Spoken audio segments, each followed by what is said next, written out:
इस वीडियो में हम समझेंगे संधारित्र क्या होता है। संधारित्र एक ऐसी युक्ति है जो विद्युत ऊर्जा को आवेश के रूप में संग्रहित करती है। संधारित्र का कार्य लगभग बैटरी जैसा ही होता है, परंतु इसमें ऊर्जा भिन्न प्रकार से संग्रहित होती है।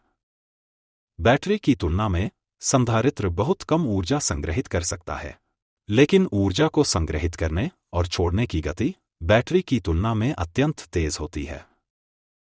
अब समझते हैं कि संधारित्र वास्तव में कार्य कैसे करता है। संधारित्र में दो धात्विक पट्टियां होती हैं, जिन्हें एक रोधक माध्यम द्वारा अलग रखा जाता है। धातु चालक में धनात्मक आवेश स्थिर होते हैं, जबकि ऋणात्मक इलेक्ट्रॉन स्वतंत्र रूप से गति कर सकते हैं। साथ ही प्रत्येक धातु चालक में धनात्मक आवेश और इलेक्ट्रॉनों की संख्या समान होती है। इसी कारण प्रारंभ में धातु चालक विद्युत रूप से उदासी रहते हैं।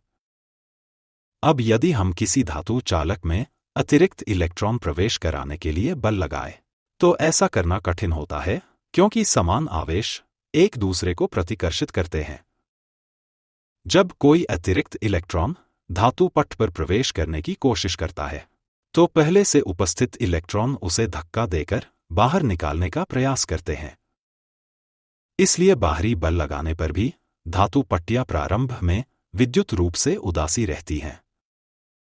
अब मान लेते हैं कि इस धातु पट्ट के समीप दूसरी धातु पट्ट रखी गई है।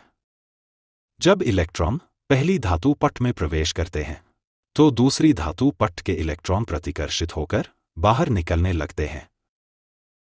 इस प्रकार दूसरी पट्ट पर धनात्मक आवेश बढ़ जाता है और वह पहली पट्ट के ऋणात्मक इलेक्ट्रॉनों को आकर्षित करने लगती है।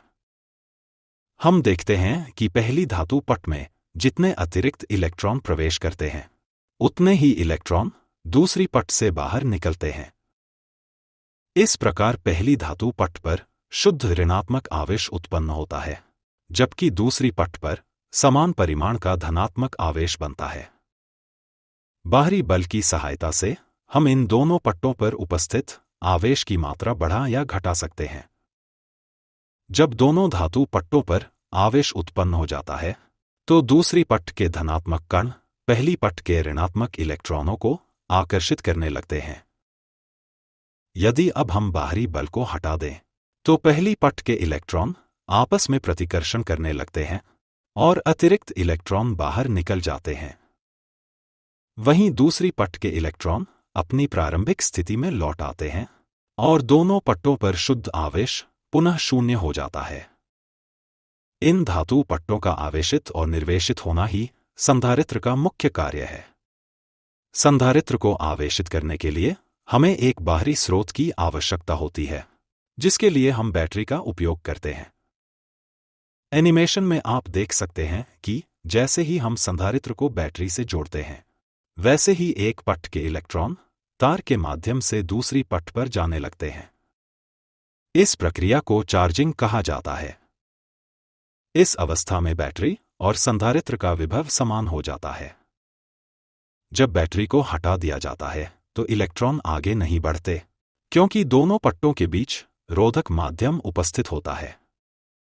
अब यदि हम संधारित्र को एक बल्ब से तार द्वारा जोड़ दें, तो इलेक्ट्रॉन एक टर्मिनल से दूसरे टर्मिनल की ओर प्रवाहित होने लगते हैं।